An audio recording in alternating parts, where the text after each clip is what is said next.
আচ্ছা, আপনাকে যদি কোয়েশ্চেন করা হয় আপনি শিশুর জন্য কেন কসমেটিক্স ব্যবহার করছেন, সেক্ষেত্রে হয়তো আপনারা অনেকেই উত্তর দিবেন শিশুর ত্বকের যত্নের জন্য।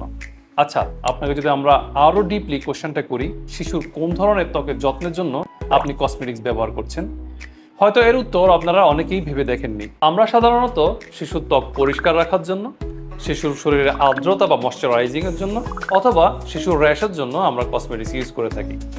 কিন্তু আমরা যে সকল কসমেটিক্স ইউজ করছি তার অধিকাংশই রাসায়নিক উপাদান দ্বারা তৈরি।